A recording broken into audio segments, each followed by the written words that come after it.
prière. Alléluia. De Yahushua Zedia a dit cela. Et nous allons lire selon qui est écrit dans le Sefer Torah juif ou la Bible pour nous les autres nations, dans le livre d'Exode, chapitre 19, qui dit que c'est réservé aux Israéliens, cette alliance. C'est l'Exode 19, verset, chapitre 19. Vous faire venir jusqu'à moi, verset 5.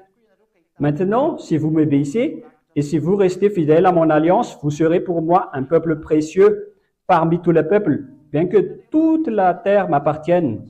Cette parole de Dieu dit clairement que l'alliance a été dite uniquement aux Israéliens et au verset 5. Si vous allez obéir à mon alliance, ce que j'ai souligné, donc il y a une alliance que Dieu a réservée aux Israéliens. Cette alliance est réservée uniquement aux Israéliens et aux descendants de Jacob, donc les Malagasy, les Français, les Anglais, les Américains, les Chinois, les Africains et tout le reste, les Japonais, qui que ce soit, sont interdits d'y entrer. C'est réservé uniquement aux Israéliens. Voilà donc ce qui était dit par la Sainte Écriture. Et j'aimerais bien vous préciser que vous tous qui ont pratiqué les 10 commandements ont fait fausse route. Même vous les Malagasy, les Français, les Anglais, vous avez transgressé la loi car la parole de Dieu a dit qu'il ne faut rien rajouter ni retrancher aux paroles. Si c'est réservé aux Israéliens, donc on ne peut pas rajouter ni retrancher. C'est dans Deutéronome, chapitre 4, nous allons lire pour glorifier Yahushua à partir du verset 2, Deutéronome 4, 2, au nom de Yahushua. Vous n'ajouterez rien à ce que je vous commande. Voilà donc la loi de Dieu qui dit que c'est réservé aux Israéliens. Vous ne devez pas ajouter que les Américains, ni les Anglais, ni les Américains, ils sont interdits. La parole de Dieu dit, il ne faut rien rajouter ni retrancher. Et faites attention car ce sont les commandements de Dieu. S'il a dit, il ne faut ni rajouter, alors il faut respecter que les 10 commandements sont réservés uniquement aux Israéliens. Et si les Malagasy, les Anglais et les Japonais et tout le reste vont le pratiquer, donc vous transgressez la loi. Et la parole de Dieu dit que les hors-la-loi vont être jetés en enfer. Et dans 2 Thessaloniens, chapitre 2, nous allons lire le chapitre 2, à partir du verset 7 jusqu'au verset 10, nous allons lire pour glorifier le Père Yahvé et Yahushua pour les transgresseurs de la loi. Car la puissance mystérieuse de la révolte contre Dieu est déjà à l'œuvre. La transgression de la loi, par exemple, c'est réservé pour les Israéliens alors que les Malagasy le pratiquent. C'est réservé pour les Israéliens alors que les Français le pratiquent. Vous transgressez la loi. C'est réservé pour les Israéliens alors que vous, en tant qu'Anglais, vous le pratiquez, vous transgressez la loi. Si c'est réservé aux Israéliens alors que vous êtes Américains qui le pratiquent, vous transgressez la loi. Voilà donc la puissance mystérieuse de la révolte contre la loi. Verset 8. Pour qu'alors soit révélé l'homme de la révolte. Et donc, moi, je vous ai dit que c'est réservé aux Israéliens. Et ces transgresseurs de la loi, selon la parole de Dieu, vont être consumés par Yahushua, par son souffle, à son retour. Les transgresseurs de la loi vont être tués par la parole de Dieu, qui dit que c'est réservé aux Israéliens. Ce n'est pas réservé pour vous les Américains, ou vous les Chinois, vous les Français, ou vous les Japonais. C'est bien clair, j'espère.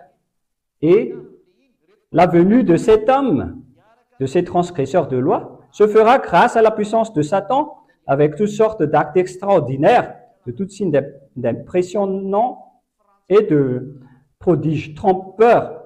Par exemple, pour les Africains, les Américains qui pratiquent les 10 commandements, les Chinois, par exemple, ils font des miracles, ils travaillent comme Satan, ils font des prodiges trompeurs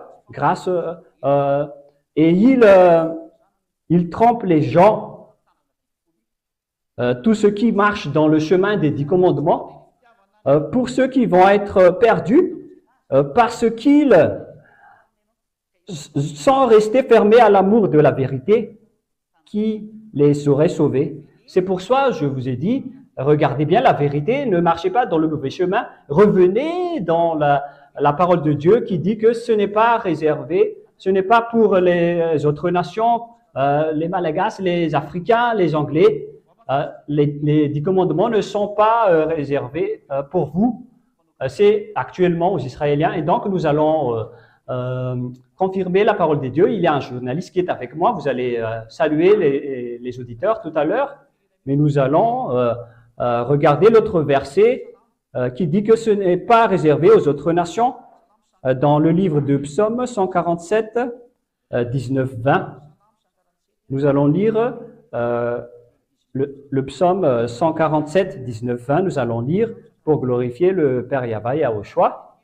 Écoutez cette parole. Celui qui communique sa parole à Jacob et ses commandements, ses lois à Israël.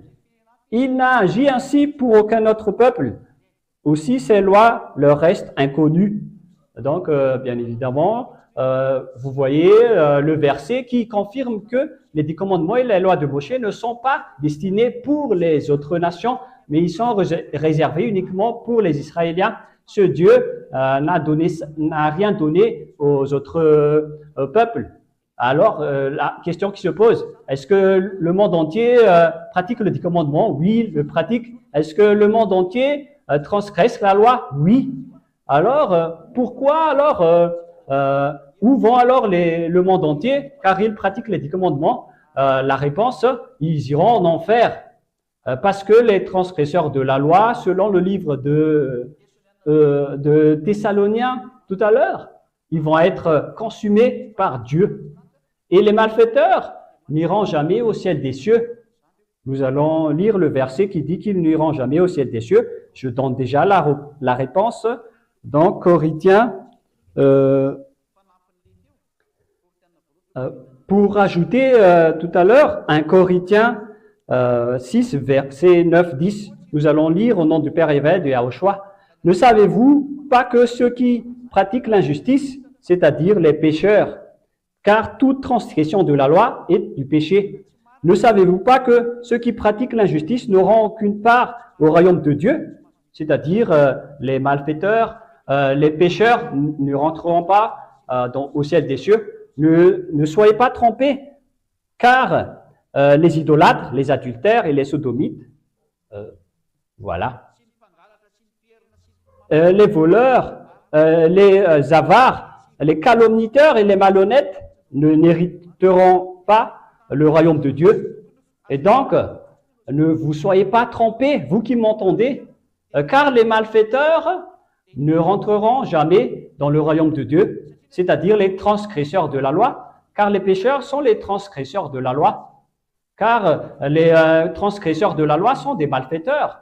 Et si vous ne voulez pas être jetés en enfer, alors ne transgressez plus la loi, ne pratiquez plus les 10 commandements et les lois de Moshe qui sont réservées aux Israéliens. Donc, je vous souhaite être bénis par Yahushua. L'enseignement de Ziadia se termine ainsi concernant le thème que les 10 commandements ne sont pas réservés aux autres nations.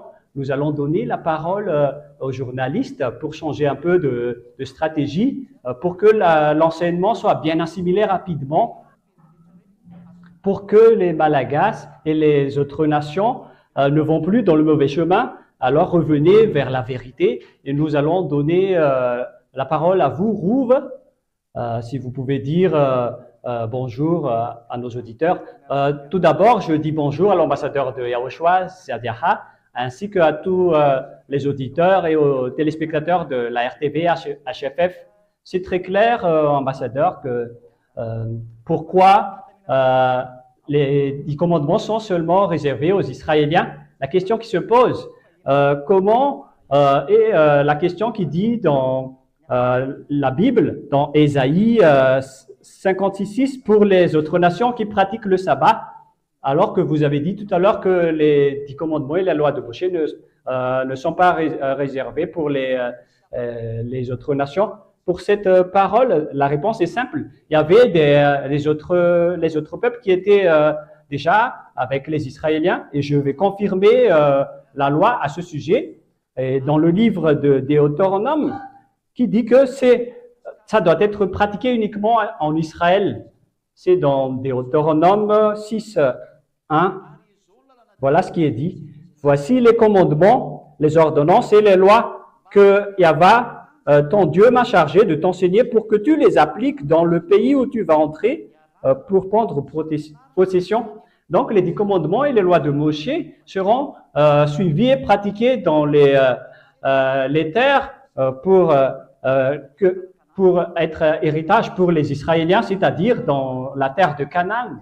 C'est-à-dire qu'on ne peut pas amener à Madagascar, en France, en Angleterre, ni en Amérique, ni en Chine. On ne peut pas apporter cette parole là-bas. C'est pourquoi la parole de Dieu, dans le Deutéronome 4, 2 de tout à l'heure, et donc on doit seulement le pratiquer en Israël. Nous allons lire ce verset. Vous n'ajoutez rien à ce que je vous ai dit et ne retrancherez rien, mais obéissez les commandements de votre Dieu. Et donc, on ne peut pas ajouter la parole qui dit que c'est seulement en Israël qu'on doit le pratiquer. On doit aussi rien retrancher. On ne peut pas l'emmener en Amérique ni en France pour le pratiquer. C'est directement de la transgression de la loi. Et pour les transgresseurs de la loi, ils vont être consumés par Yahushua avec son souffle. Et si vous ne voulez pas être consumés par Dieu, ne pratiquez plus les 10 commandements. Suivez la parole de Dieu que je vous apprenne. C'est l'ambassadeur de Yahushua uniquement qui vous a enseigné qu'il ne faut pas pratiquer les 10 commandements parce que vous irez en enfer. Voilà, Rouv. Deuxièmement, nous allons lire dans le Deutéronome 12, car selon ta question, je dois parler d'autres versets. Et ça confirme également ce verset. Voici les ordonnances et les lois auxquelles vous obéirez, que vous suivrez dans les terres où le Dieu de vos ancêtres vous donne en possession, et aussi longtemps que vous y vivrez sur terre. Les ordonnances et les lois, vous les obéirez et que vous les appliquez dans le pays que le Dieu de vos ancêtres vous donne en possession. Et donc, pendant tout le temps où les Israéliens vont vivre sur terre, les 10 commandements vont être respectés aux Israéliens, mais on ne peut pas ramener à Madagascar, ni en Chine, ni en Amérique. Non, non, non. On ne peut pas les emmener dans ces endroits, car c'est la loi. Et pourquoi donc la parole de Dieu a précisé cela? Nous allons relire Isaïe, le verset que tu as donné, et tous les auditeurs regardent. À partir du verset 6 jusqu'à 7. Voilà ce qui est écrit. Et les étrangers qui s'attacheront à Yahva pour le servir et pour l'aimer et pour être ses serviteurs, ceux qui respectent le sabbat et ne le profaneront pas et qui s'attacheront à mon alliance. Donc ici, il s'attache à l'alliance qu'on a parlé tout à l'heure des commandements et du sabbat. Je les ferai venir à ma montagne sainte et je les réjouirai au temple où l'on me prie et j'agréerai les holocaustes et les autres sacrifices offerts sur mon autel, car on appellera mon temple la maison de prière pour tous les peuples. Donc la question qui se pose, Rouv, c'est qu'il y a une parole de Dieu qui dit que si on pratique le sabbat, au verset 6, ainsi que l'alliance, est-ce que les autres peuples pratiquent le sabbat? La loi, tu te souviens bien, nous rouvre qu'il ne faut rien rajouter ni retrancher. On ne peut pas emmener à Madagascar, ni en Amérique, ni en France, en France ni en Chine parce que c'est interdit par la loi, c'est réservé pour les Israéliens. Pourquoi donc ces étrangers sont concernés? Et selon la parole de Dieu, ce sont les étrangers qui sont sortis avec eux depuis l'Égypte, qui ont été circoncis, et ils les pratiquent, mais après, ils doivent habiter en Israël. C'est eux seulement qui sont autorisés à faire cela. Nous allons lire ce verset, Rouv, selon le livre d'Exode. Nous allons regarder un peu Rouv. Exode, chapitre 12.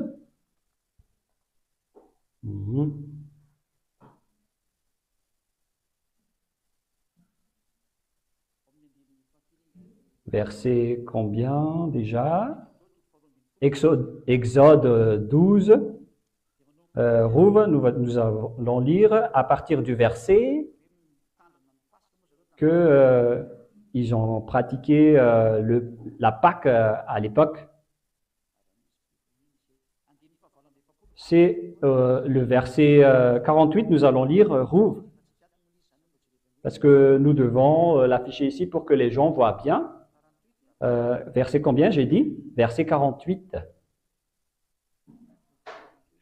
À partir de 48 jusqu'à la fin. Voilà ce qu'on a parlé à l'époque.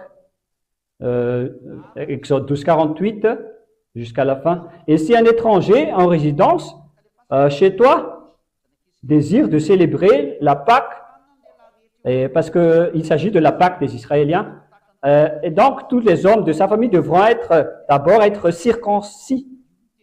Et donc, on a parlé uniquement des étrangers qui étaient avec les Israéliens, qui étaient concernés ici. Il pourra alors célébrer la fête au même titre que l'Israélite. Aucun circonscrit n'y pourra y prendre part. Une seule et même règle s'appliquera aux Israélites. Et donc, ces personnes a été déjà avec les Israéliens depuis l'Égypte. Au cas où vous serez étonnés, mais pourquoi vous utilisez également la Bible? Et donc, on doit l'utiliser car c'est dans quel verset qui le précise déjà pour le sujet des étrangers qui étaient avec eux. Voilà. Exode 12, 37. On va lire Rouv. 37 et 38. Exode 12. Parce qu'on doit faire un peu de mémoire dans la Bible, parce que l'autre, c'est de l'application. Et on n'est pas toujours forcé de connaître.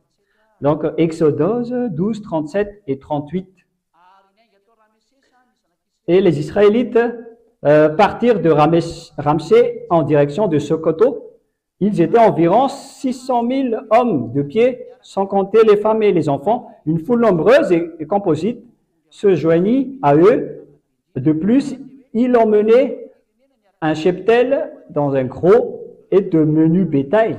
Il y a donc des étrangers qui étaient avec les Israéliens et ce sont eux seulement qui ont reçu cette parole.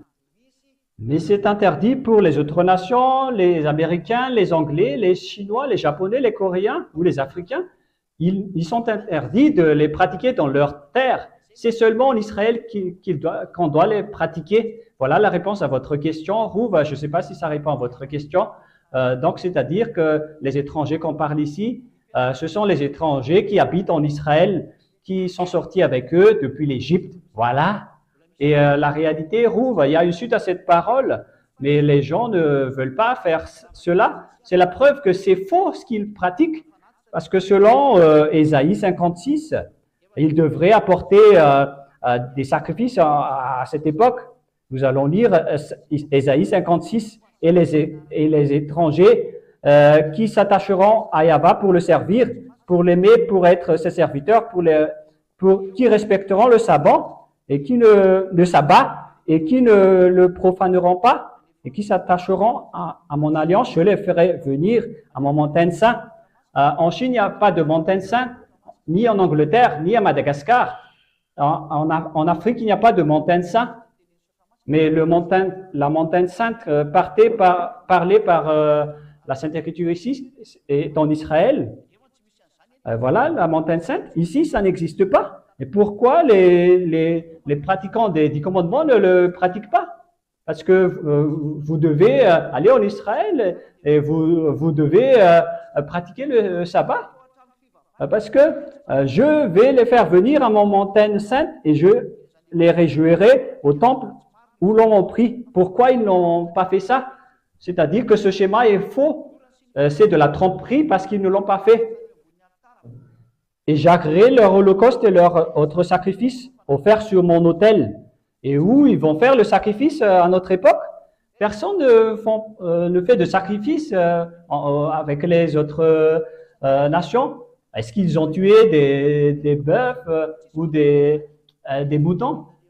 Mais tous ceux qui croient croyants, ils ne suivent pas cette parole.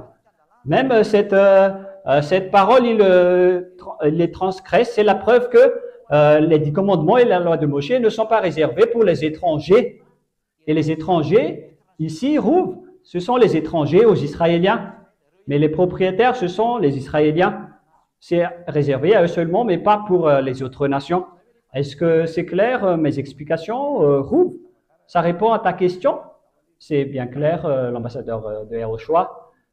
Concernant la montagne sainte et le sacrifice, c'est encore plus clair. Autre question qui me dit l'ambassadeur de Yahushua, on parle toujours des 10 commandements. Qu'en est-il des lois de Moshe? Est-ce que c'est unique ou est-ce que c'est différent? Parce que lorsqu'on prononce, on prononce toujours le 10 commandements et c'est un peu différent d'entendre la loi de Moshe. En fait, ce qui sont habituels, ce sont les 10 commandements. Mais c'est ce qu'on a donné aux gens au début. Mais comme ils ont eu peur, on n'a plus lu le 11e jusqu'au 613, parce que les lois comptent 613. Mais à cause de la peur des gens, ils n'ont plus continué la lecture parce qu'ils ont tremblé et la lecture n'a plus continué. Mais si on regarde la parole de Dieu, c'est écrit dans un seul livre. C'est confirmé dans le livre de 1 roi 2, 3. Nous allons voir que ces termes sont uniques. Si on parle de 10 commandements, c'est également la loi de Moshe. Et les lois de Moshe sont les 10 commandements. Et on a versé le sang de Zébu à cette parole, et donc on ne peut ni ajouter ni retrancher. Nous allons lire 1 roi 2, 3. Suis fidèlement les ordres de Yahweh ton Dieu en marchant dans les chemins qu'il a prescrits et en obéissant à ses lois, ses commandements, ses articles de droit et ses ordonnances. Ici, donc, il faut respecter les commandements et les lois de Moshe. Voilà ce que ça veut dire. Tels qu'ils sont consignés dans la loi de Moshe, alors tu auras des succès dans tout ce que tu entreprendras. Et donc, les 10 commandements et les lois de Moshe sont uniques, cela veut dire. C'est ce qu'on a versé du sang de Zébu dans Exode 24. Moshe a tout écrit et on a versé du sang de Zébu. On va lire Exode 24 à partir du verset, le commencement, à partir du verset 4.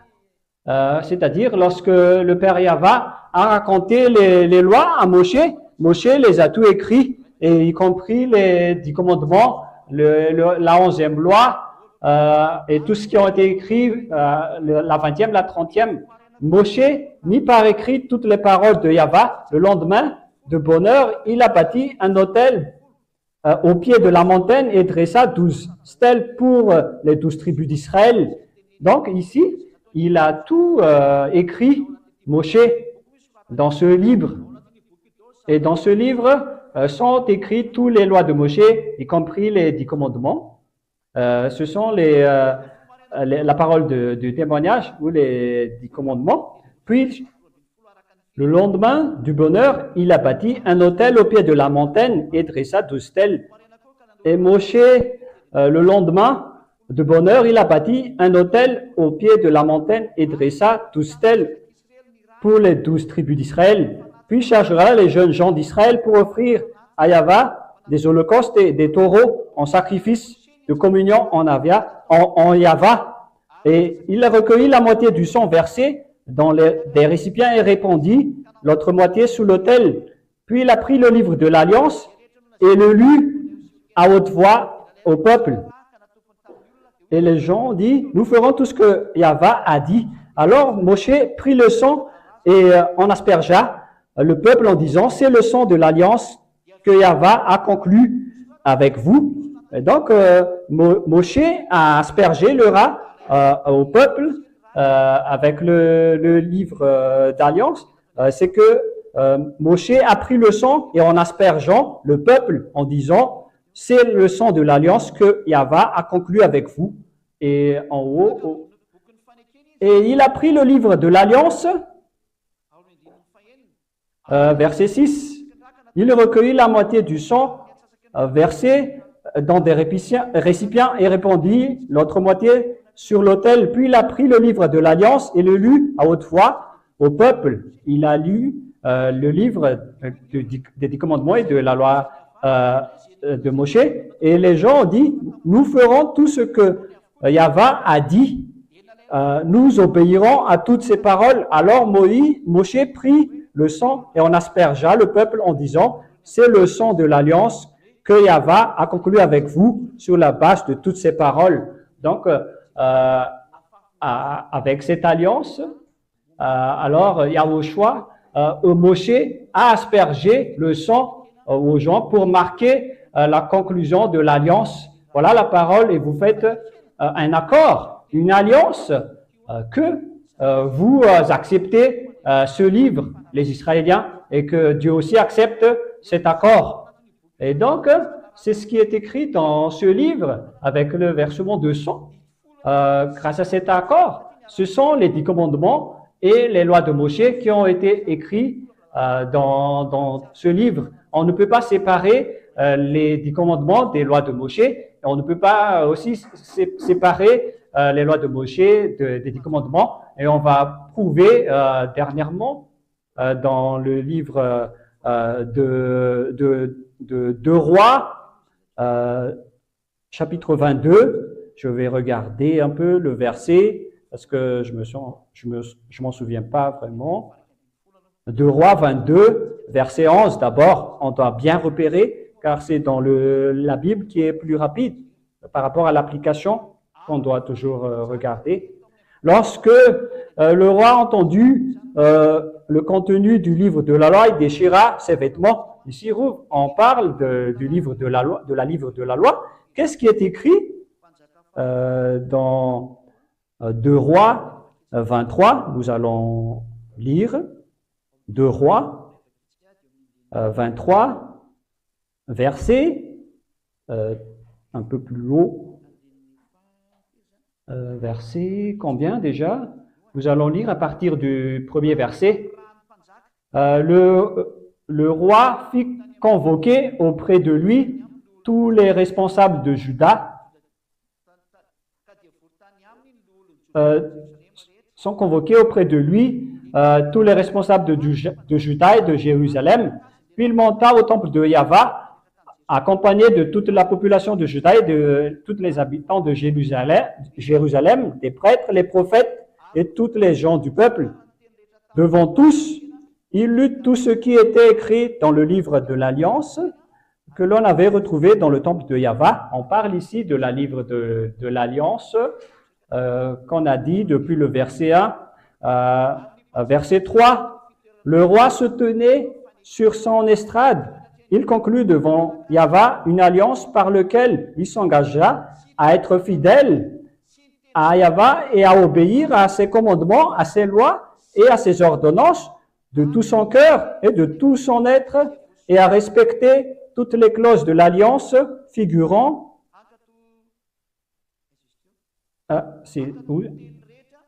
et à respecter toutes les clauses de l'alliance figurant dans ce livre. Voilà, donc ici, Rouve, c'est bien clair que ce qui est écrit dans le livre, ce sont les 10 commandements et les lois de Moshe, dans le verset 3. Et le roi se tenait sur l'estrade. Il conclut devant Yahva une alliance par laquelle il s'engagea à être fidèle à Yahva et à obéir à ses commandements, à ses lois et à ses ordonnances de tout son cœur et de toute son âme, et à respecter toutes les clauses de l'alliance figurant dans ce livre. Voilà. Donc, dans ce livre, il est écrit la loi de Moshe et les 10 commandements, où les 10 commandements et les lois de Moshe, ce sont uniques. On a versé du sang, on ne doit pas les séparer, on doit suivre les 613 lois, des lois de Moshe, parce que parmi les 10 commandements, il existe 613 lois de Moshe. Est-ce que c'est clair pour vous en tant que journaliste et pour nos auditeurs? C'est bien clair, l'ambassadeur de Yahushua, ils ne se séparent pas, ils sont uniques en tant que 10 commandements et lois de Moshe. Ils sont dans un livre unique qu'on a versé du sang avec la présence du peuple. Et donc, ils sont uniques, mais on l'a appelé, on est resté aux 10 commandements à cause de la peur des Israéliens, et ça n'a plus continué. Justement, on va lire ce verset sur la peur des Israéliens qu'ils n'ont pu continuer après. On va bien lire.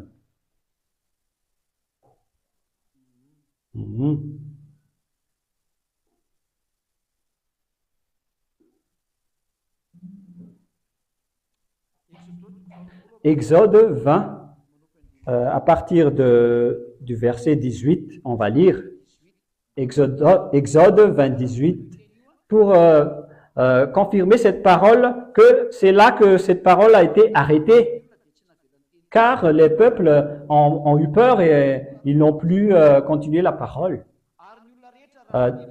Tout le peuple entendait le tonnerre et le son du corps et voyait les éclairs et la fumée qui enveloppaient le montagne. À ce spectacle, ils se mirent tout à trembler de peur et ils se tinrent à distance. 19. Ils dirent à Moshe, parle-nous toi-même et nous t'obéirons, mais que Dieu ne nous parle pas directement pour que nous ne mourions pas. Voilà. Donc, à partir de là, la parole n'a été plus continuée, ça s'est arrêté. C'est pourquoi Moshe est monté sur la montagne pour qu'il reçoive la suite de la parole. Il était obligé de monter à la montagne pour avoir la 11e loi. Mais la loi aurait dû continuer et à cause de leur peur, ça s'est arrêté. Voilà la vérité. Ça aurait dû continuer plus longtemps, mais à cause de leur peur, on a arrêté. Et on va lire la suite dans le verset 20. N'ayez peur, si Dieu est venu ainsi, c'est pour vous mettre à l'épreuve et pour que vous craigniez à la fin, afin de ne pas pécher. Le peuple restait à distance, mais Moshe seul s'approcha de l'épaisse nuée dans laquelle Dieu se tenait. Verset 21, 22. Yahva dit à Moshe, voici ce que tu diras aux Israéliens. Vous avez vu, comme je vous ai parlé du ciel en haut, et la loi a continué à partir de là. Est-ce que c'est clair, Louvre? Mais à cause de la peur des Israéliens, Dieu n'est plus entré en direct avec eux, mais c'est Moshe qui a continué la suite. Est-ce que c'est clair? C'est bien clair, l'ambassadeur de Yahushua, pour votre explication, c'est-à-dire que ils sont uniques, les lois de Moshe et les 10 commandements, et c'est clair qu'ils ne sont pas faits pour les autres nations, les 10 commandements. La question qui se pose, ambassadeur de Yahushua, si les 10 commandements ne sont pas faits pour les autres nations, quelle est donc la loi réservée pour les autres nations? Les lois pour les autres nations, on a déjà dit que c'est Yahushua. C'est dans Ésaïe 42:6 qu'on va lire d'abord. Parce que les prophètes ont déjà dit qu'il y a une loi pour nous. Et c'est ce que l'ambassadeur de Yahushua Zadia vous enseigne. Dans Ésaïe 42, verset 6. Moi, Yahva, je t'ai appelé dans un juste dessein et je te tiendrai la main, je te protégerai et je t'établirai pour conclure une alliance avec le peuple, pour être la lumière des peuples étrangers, pour ouvrir les yeux des aveugles, pour tirer du cachot les prisonniers dans la maison d'arrêt, ceux qui habitent dans les ténèbres.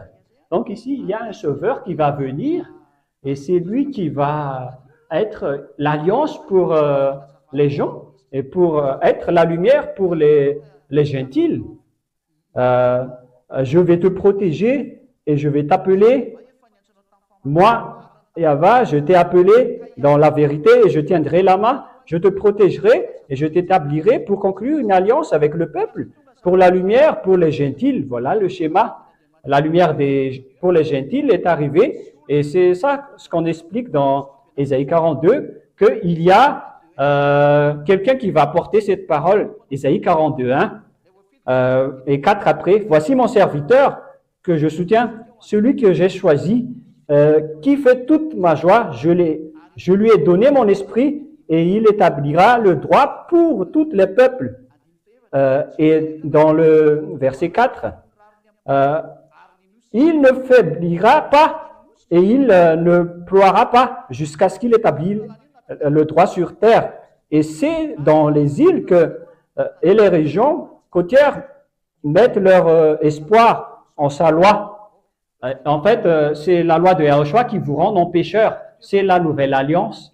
Parce que tout à l'heure, nous avons vu l'alliance. Et donc, on va lire la nouvelle alliance qu'on voit dans le livre de Jean 12. Jean 12, 49 et 50. Voilà. Voilà la loi de Yahushua que nous suivons. Car je n'ai pas parlé de ma propre initiative. Le Père qui m'a envoyé m'a ordonné lui-même ce que je dois dire et enseigner.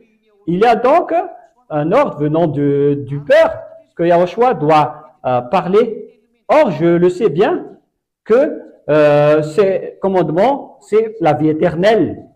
Voilà, Rouv. Et mon enseignement consiste à dire fidèlement ce que m'a dit mon Père. Donc, la loi, il existe bien une loi, et c'est la loi de Yahushua. Est-ce que c'est clair pour répondre à votre question? Et nous allons lire un autre verset dans la Bible, parce qu'ici, on le voit rapidement. 1 Corinthiens 14, verset 34.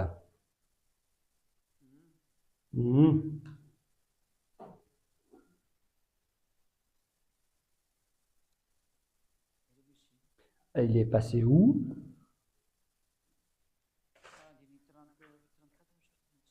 C'est verset 34 ou 36.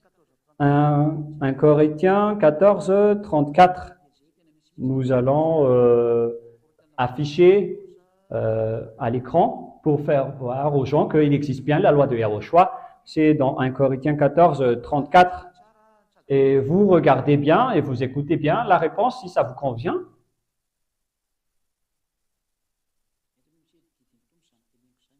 Vous pouvez passer le verset qui dit que c'est la loi du Père, du Seigneur. C'est dans le verset 37, Rouv. 1 Corinthiens 14, 37. Si quelqu'un estime être un prophète ou pense bénéficier d'une manifestation spirituelle, il doit connaître que ce que je vous écris, c'est un commandement du Seigneur. Donc, il existe bien la loi de Yahushua, ce que je vous suis en train de parler, qui doit être suivi par les Français, les Américains, tous les Asiatiques. Ils doivent suivre les lois de Yahushua. C'est ça ce qu'on peut vous dire. Vous devez suivre les lois de Yahushua. Est-ce que c'est clair? Et c'est pourquoi on a dit le sang de la nouvelle alliance, parce que Yahushua a versé aussi son sang pour expliquer que la nouvelle alliance a été créée. On va lire dans Matthieu chapitre 6, pour terminer, on va lire que Yahushua est devenu une nouvelle alliance pour les autres peuples. C'est dans Matthieu, combien déjà? 26. C'est à partir du verset 26 également que nous allons clôturer là-dessus pour cette réponse, Rouv. Pour parler de l'alliance avec versement de sang, parce que la parole de Yahushua aussi, il a été versé par son sang. Au cours du repas, Yahushua a pris le pain après avoir prononcé la prière de reconnaissance, il partagea aux disciples en disant, prenez, mangez, ceci est mon corps. Ensuite, il a pris la coupe et il a dit, ceci est mon sang par lequel il a été scellé l'alliance du pardon. Voilà la nouvelle alliance. Yahushua a versé son sang dans le cadre de la nouvelle alliance. Il existe donc deux alliances avec versement de sang. L'alliance des commandements avec le sang de Zébu et la nouvelle alliance avec le sang de Yahushua. Il existe deux sangs distincts et deux alliances distinctes. Et pour les Israéliens, c'est l'alliance avec le versement de sang de Zébu. Et pour les autres nations, c'est le sang de Yahushua, ainsi que les lois de Yahushua. Et si quelqu'un va les mélanger, ils vont mélanger le sang de Yahushua avec le sang du Zébu. Et c'est un très grand danger qu'on ne peut pas du tout mélanger. C'est comme violer la Constitution. On ne doit pas mélanger la loi constitutionnelle française avec celle des Japonais. Et donc, si c'est en Israël, c'est en Israël. Si c'est en Yahushua, c'est pour les autres nations. Est-ce que c'est clair cette explication, Roux? C'est clair, l'ambassadeur de Yahushua, mais j'ai une petite dernière question. Si les 10 commandements sont réservés aux Israéliens et les lois de Yahushua aux autres nations, qu'en est-il des Israéliens? Est-ce qu'ils doivent respecter la loi de Yahushua? Est-ce que les 10 commandements et les lois de Moshe leur suffisent? C'est ma dernière question. Les Israéliens, pour qu'ils soient sauvés, ils doivent quitter les 10 commandements, ils doivent venir en Yahushua. Voilà. Car la loi de Moshe est réservée aux Israéliens uniquement. Mais s'ils veulent suivre Yahushua, ils doivent suivre les lois de Yahushua, sinon ce n'est pas autorisé, car nous allons encore voir que les 10 commandements, il fait rentrer en conflit les juifs et les non-juifs, et les gentils, ils ne seront jamais d'accord. Et voilà notre prochaine leçon. Est-ce que les 10 commandements ont été détruits? Et pour les Israéliens qui veulent être sauvés, vous devez vous rapprocher de Yahushua et ne respectez plus les 10 commandements parce que ce n'est pas autorisé. Ce sont les deux lois qui ne peuvent pas être en accord. Voilà pour notre prochaine leçon que vous allez suivre prochainement. Est-ce que c'est clair? Pour les Israéliens qui veulent être sauvés, vous devez rapprocher de Yahushua car c'est seulement Yahushua que vous allez être sauvés. Vous allez suivre les lois de Yahushua. Est-ce que c'est clair? Oui, l'explication est complète pour ce thème et je vous souhaite d'être bénis par Yahushua. Nous allons prier ensemble pour terminer notre réunion. Merci beaucoup, Père Yava, pour la parole, l'enseignement que tu as donné, toutes les explications que tu as données. Tout vient de toi, la parole et la lumière. Merci beaucoup, Père Yava et Yahushua. Ziadia te demande que beaucoup d'âmes vont être sauvées grâce à cet enseignement et qu'ils arrivent sains et saufs à la vie éternelle pour ceux qui ont envie de ton enseignement, pour que les élus voient ta parole, Père Yava. Ceux qui sont élus pour la vie éternelle vont voir cet enseignement qui est vrai, sauve les gens parce que la fin est proche, il reste peu de temps. Au nom de toi, Yahushua, je fais toutes les prières et toute la parole. Merci beaucoup, Yahushua. Alléluia. Amen. Voilà la fin de notre programme et je vous souhaite d'être bénis par Yahushua. Et à notre prochain rendez-vous, je dis au revoir à l'ambassadeur de Yahushua, à tout le monde, à tous nos auditeurs et à tous nos téléspectateurs. Au revoir.